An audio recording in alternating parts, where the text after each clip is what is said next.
Wow, थंडीचे दिवस आणि असा गरम गरम वाफळता चहा आणि चहासोबत गरम गरम कुरकुरीत अशा या कोथिंबिरीच्या वड्या आणि त्याही पोह्यांपासून बनलेल्या. तर थोडीशी वेगळी रेसिपी आहे आणि करायलाही सोपी आणि खायला एकदम टेस्टी.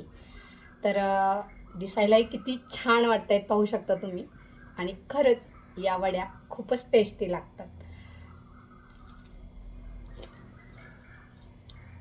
अतिशय कुरकुरीत आणि खरंच खूपच टेस्टी झाल्यात. तर मी तरी आता संपवणारच आहे, पण तुम्हाला दाखवते याची रेसिपी. चला तर मग पाहूया आपण कोथिंबिरीच्या वड्यांची रेसिपी. मैत्रिणींनो, यासाठी आपल्याला लागणारे हिरवीगार फ्रेश कोथिंबीर. तर कोथिंबीर आधी निवडून घ्यायची आणि ती स्वच्छ पाण्यामध्ये पहिली धुवून घ्यायची. धुतल्यानंतरच ती आपल्याला कापायची आहे. तर धुवून एका चाळणीवर निथळून तिला सुकून घ्यायचं आणि यानंतर कोथिंबीर आपल्याला कापून घ्यायची. कोथिंबीर सुकेपर्यंत छान आपण पोहे भाजून घेऊया. तर मी जवळजवळ 1 वाटी पोहे असे छान मंद आचेवरती कुरकुरीत करून घेतले. चांगले लालसर भाजून झाले की मग हे पोहे आपल्याला मिक्सरमध्ये वाटून सुद्धा घ्यायचे. या प्रकारे पोहे आपले भाजून झाले की थंड झाल्यानंतर मिक्सरला पावडर करून घ्यायची.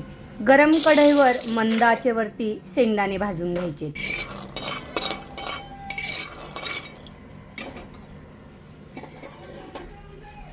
शेंगदाणे थंड होईपर्यंत आपण पोहे वाटून घेऊया, कारण आता पोहे छान थंड झाले होते आणि अशी त्याची मस्त पावडर करून घेतली. आता आपले शेंगदाणे सुद्धा थंड झालेत. तर आता थंड झाल्यानंतर त्याचे पूर्ण आपल्याला साली काढून घ्यायच्यात आणि सगळे सालपट काढून झाले की ते सुद्धा आपल्याला मिक्सरवरती जाडसर असे वाटून घ्यायचे. तर असं हाताने तुम्ही याचे साल काढून घ्या. आता पाहूया मसाले. साठी लागणारी हिरवी मिरची, लसूण, आलं. आता आपल्याला हे सर्व जाडसर वाटण करून घ्यायचं आहे. कोथिंबिरीचं पाणी निथळून झालं आणि कोथिंबीर अशी बारीक चिरून घ्यायची. आपल्याला घालायचं आहे चवीपुरतं मीठ, चिमूटभर ओवा, हळद, मिरची पावडर आणि आता हे सर्व असं कोथिंबिरीला छान चोळून ठेवायचं आहे आपल्याला. तर असं छान आता आपल्याला हे थोड्या वेळ असं ठेवायचंय. तोपर्यंत आपण बाकीचे मसाले वाटून घेऊया. यामध्ये आपण हिरवी मिरची, आलं, लसूण, थोडंसं जिरं घालून असं जाडसर वाटण करून घेतलेलं आहे. तर आपल्याला हवं तेवढं तिखट त्याप्रमाणे आपल्याला हे वाटण यामध्ये घालायचंय.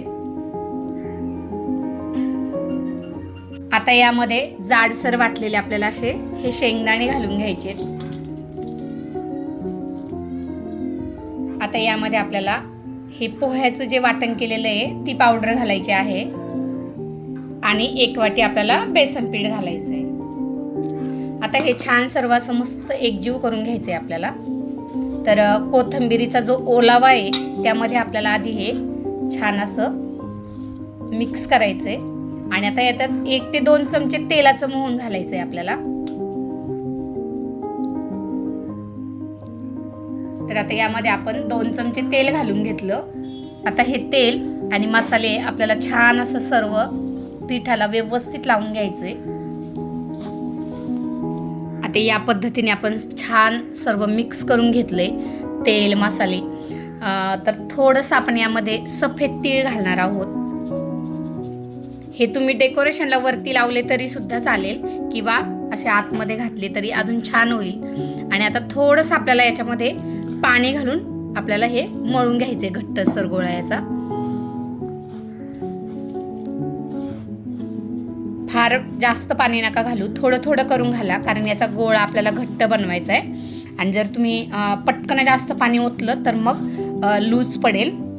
त्यामुळे पाणी घालताना थोडंसं जपून थोडं थोडं करून घाला. आणि बघा असं छान याचा घट्ट गोळा करून घ्यायचा. आता आपल्याला करून घ्यायचे. मी परत थोडंसं पाणी घेतलंय आणि असं आता आपला असा छान गोळाही तयार झालाय.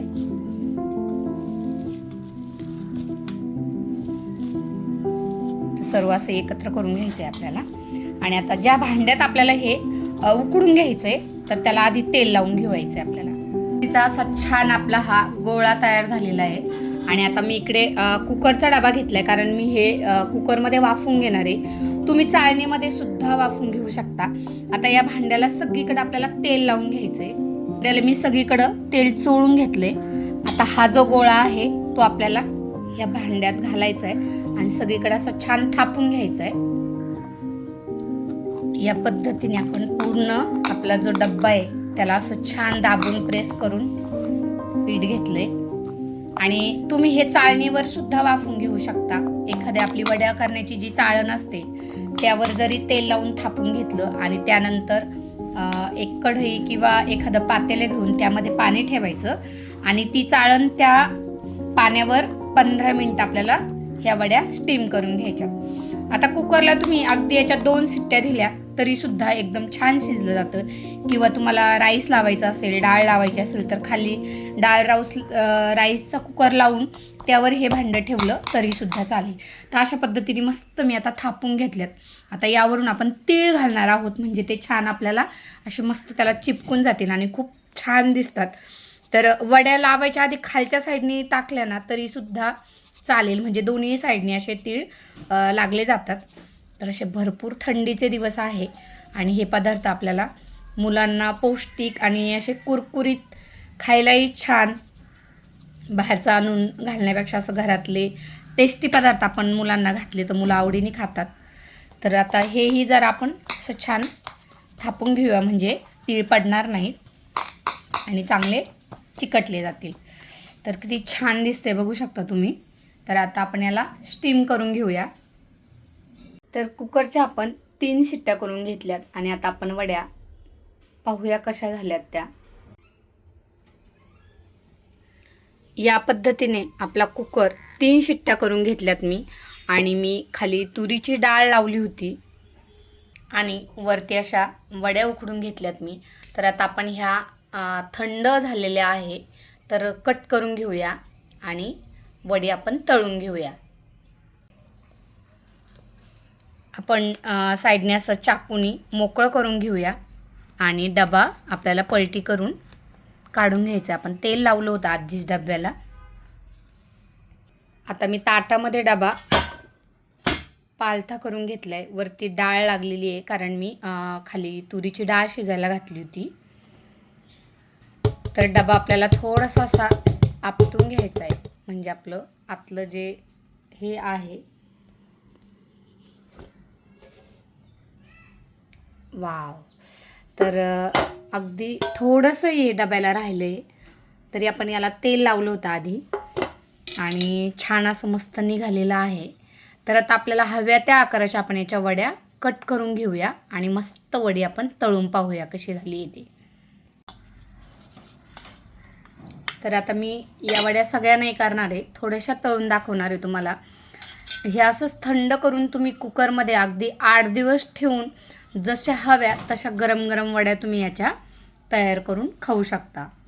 पद्धतीने मी वड्या कापून घेतल्यात आणि तुम्ही पाहू शकता आतून वडीचा आकार हे पाहू शकता. या पद्धतीने अशी छान वडी आपली शिजून झालेली आहे आणि आता आपण हिला तळून पाहूया. हे पाहू शकता लोखंडाची कढई तापायला ठेवलेली आहे आणि याच्यामध्ये तेल घातले.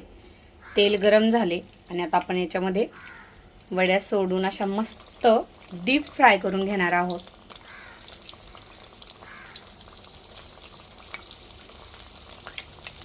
टोमॅटो सॉस किंवा हिरवी चटणी असं तुम्ही तुमच्या आवडीप्रमाणे या वड्या त्याच्यासोबत खाऊ शकता.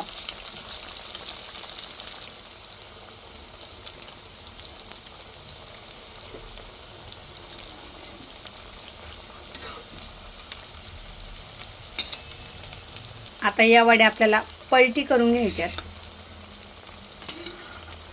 आणि छान अशा लालसर होईपर्यंत खरपूस आपल्याला त्या तळून घ्यायच्यात. आता सगळ्या वड्या अशा छान पलटी करून झालेल्या आहेत. तर आपल्याला त्या थोड्याशा लालसर होईपर्यंत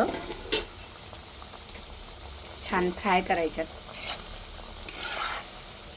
आणि अशा मस्त एकदा तळून झाल्या की आता आपल्याला त्या काढून घ्यायच्या. अतिशय सुंदर रंग आणि तीळ तर एवढे भन्नाट दिसत आहेत ना, चवीलाही ते तेवढे सुंदर लागतात.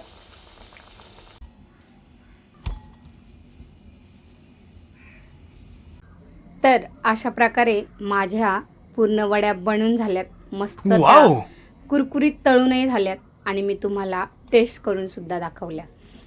तर मैत्रिणींनो, मी सांगते म्हणून तुम्ही देखील या वड्या नक्की ट्राय करून पहा. अप्रतिम चवीची झाली ही वडी. तर मैत्रिणींनो, कमेंट करून नक्की सांगायची कशी झाली आणि कशी वाटली रेसिपी, आणि मेन म्हणजे तुम्ही ही रेसिपी कुठून पाहताय हे सुद्धा मला कमेंट करून सांगायचं आहे. जे नव्याने पाहतात त्यांनी सबस्क्राईब करायला विसरू नका. चला तर मी आता हा चहा संपवते. Like, share and subscribe. आणि पूर्ण रेसिपी पाहिल्याबद्दल सगळ्यांचे मनापासून धन्यवाद.